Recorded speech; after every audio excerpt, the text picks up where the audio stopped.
Mes amis, l'heure est grave. Je n'en peux plus. On va bientôt s'approcher des fêtes de fin d'année et là vous recevez des catalogues de jouets dans vos boîtes aux lettres, dans vos boîtes mail. C'est une catastrophe. On vous bombarde de jouets Montessori, on vous bombarde de meubles Montessori, de aménage ta maison façon Montessori. Pour soi-disant vous apporter bonheur, épanouissement, sérénité et surtout que vous puissiez correspondre à la magnifique image bobo Instagram de la communauté. Il y en a marre. En fait, on vous prend pour des porte-monnaies ambulants, on prend les enfants pour des abrutis et on prend même les professionnels de l'éducation pour des débiles et on leur fournit du matériel non fonctionnel, incohérent, qui n'apporte aucune qualité pédagogique, sans aucune compétence pour accompagner ce matériel et accompagner les enfants, alors que la posture de l'adulte est quand même 10 000 fois plus importante que le matériel que vous mettez sur l'étagère. Et tout ça, en plus, à des prix exorbitants et c'est du grand n'importe quoi. Alors, aujourd'hui, on va débunker tout ça. Qu'est-ce qui fait qu'un matériel respecte les principes de la pédagogie Montessori? C'est très simple.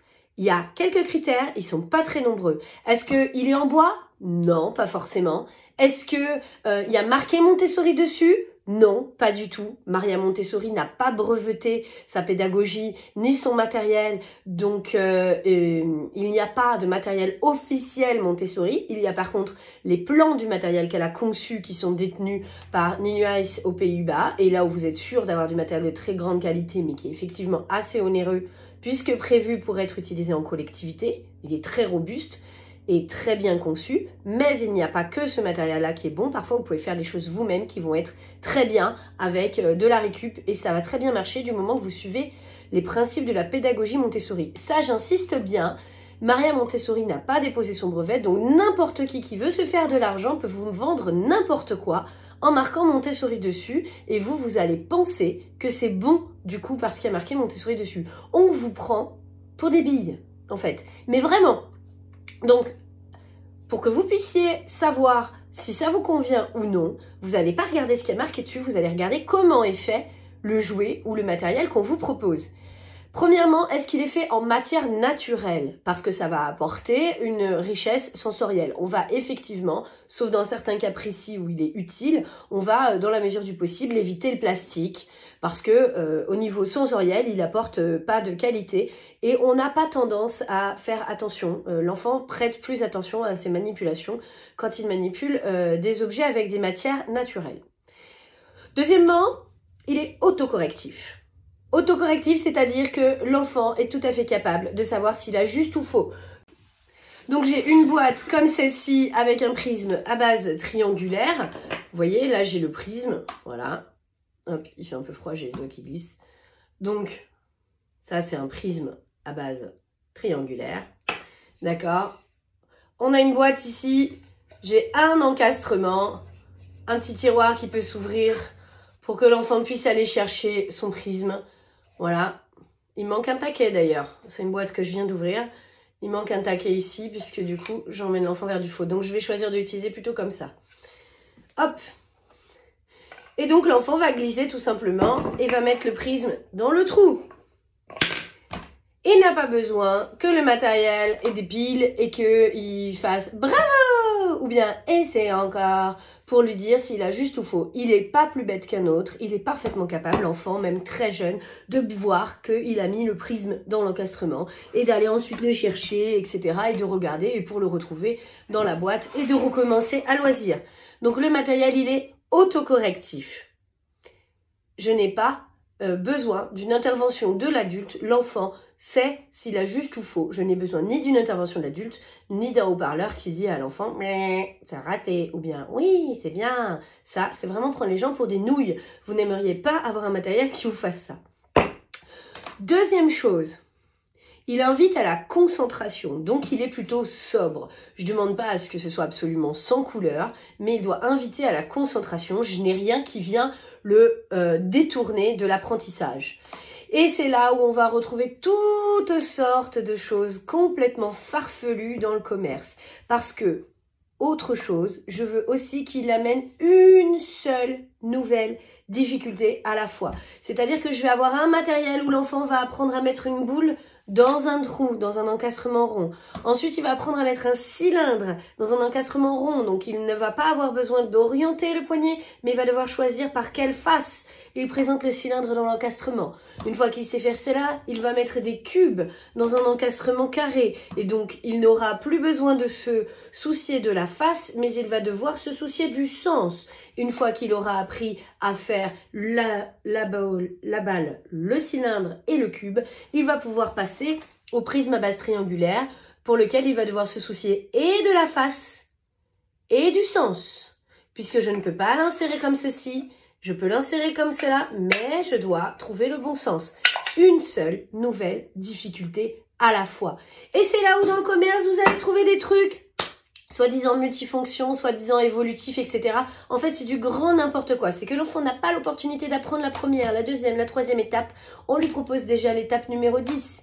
Et puis, on va avoir un maximum d'informations sur le matériel avec des abacs où je vais encastrer un coup des carrés, un coup des ronds, un coup des triangles. Je vais avoir des couleurs différentes pour chacun. Et en plus, on va me coller des numéros avec peut-être un nombre d'éléments en correspondance avec le numéro. Et allez, vas-y, on va faire du dénombrement, on va faire de la reconnaissance numérique, on va faire de l'encastrement, etc. Mais qu'est-ce qu'on travaille au final? Rien du tout. Rien du tout. Ça, je vais vous dire, c'est juste pour justifier le prix exorbitant de ces jouets. Les concepteurs ont besoin de vous en rajouter toujours un peu plus parce que sinon vous allez dire mais payer 30 € pour une pauvre boîte en bois, jamais de la vie. Et vous auriez bien raison parce que ça ne vaut pas 30 €. Parce qu'une boîte comme ça vaut maximum entre 9 et 16 €. Si on vous la fait payer plus cher, c'est qu'on est en train de vous prendre pour un porte-monnaie ambulant. Et je vous parle 16 € des nouveaux tarifs augmentés avec l'augmentation des tarifs du bois qu'on a subi cette dernière année.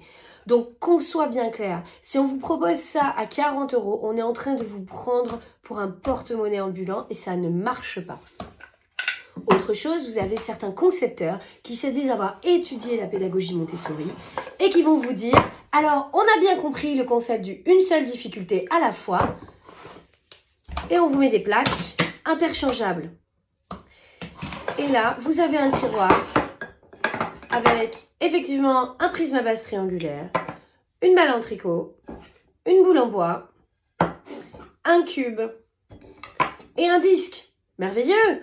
Et vous allez me dire, je mets mon tiroir et je mets tour à tour mon support. Oui, sauf que, le support s'enlève. Que va faire l'enfant? On vous parle d'enfant d'1 an. L'enfant, il va enlever le support. Le tiroir s'enlève. Que va faire l'enfant? Il va enlever le tiroir, il ne saura pas le remettre. Et donc, je vais me retrouver avec ça. Et ça. Et là, il n'y a plus aucun intérêt fonctionnel. On est bien d'accord. Je veux que l'enfant puisse le faire seul, sans intervention des mains de l'adulte. Là, si je laisse l'enfant seul avec ça, ça ne va pas bien se passer. Je ne vais avoir aucune portée pédagogique et je ne vais avoir aucun intérêt. Ici, j'ai un bouton de préhension qui est beaucoup trop petit pour être saisissable par une main d'enfant d'1 an. J'ai un tiroir qui n'a pas d'arrêt. J'ai des plaques qui ne sont pas carrées, mais presque. Du coup, quand bien même l'enfant voudrait remettre seule la plaque, il ne va pas y arriver parce qu'il y a un sens à déterminer. Vous voyez, on a vraiment mis l'enfant en échec. Il n'y a rien qui va dans ce matériel, ça ne convient pas. Rassurez-vous, à l'époque, j'avais acheté ce matériel et quand j'ai ouvert la boîte, je l'ai testé et j'ai prévenu le concepteur que ça n'allait pas. Je ne sais même pas s'ils le vendent encore. Bref, tout ça pour vous dire que quand on vous vend ça,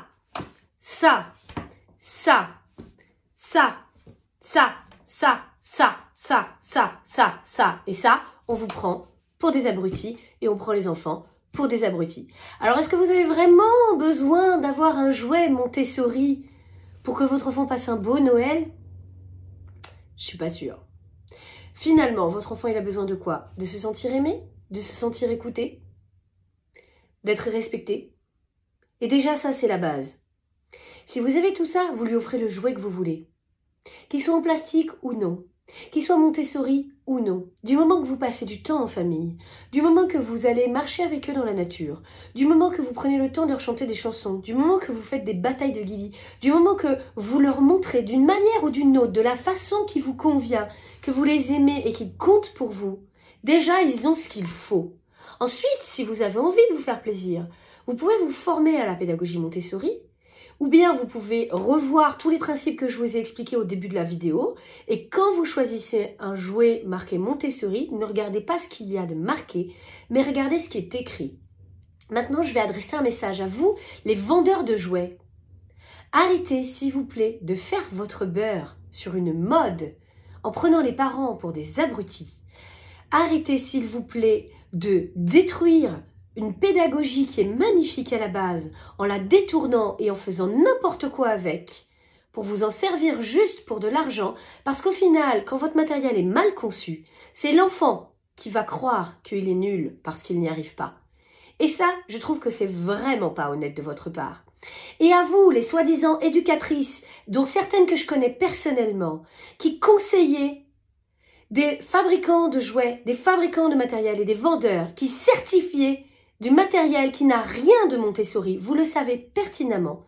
Je trouve que c'est très malhonnête et j'aimerais vraiment que vous remettiez un petit peu d'éthique dans votre pratique parce que vous avez oublié l'essentiel, c'est l'enfant. Et vous les parents, eh ben on s'en fiche que vous soyez des parents Montessori ou pas. Ce qui compte, c'est le sourire dans vos yeux quand vous regardez vos enfants. C'est tout. Et pour ça, vous avez déjà tout ce qu'il faut, vous n'avez pas besoin de nous et vous n'avez pas besoin d'acheter des choses. Je vous souhaite un très beau Noël, je vous embrasse.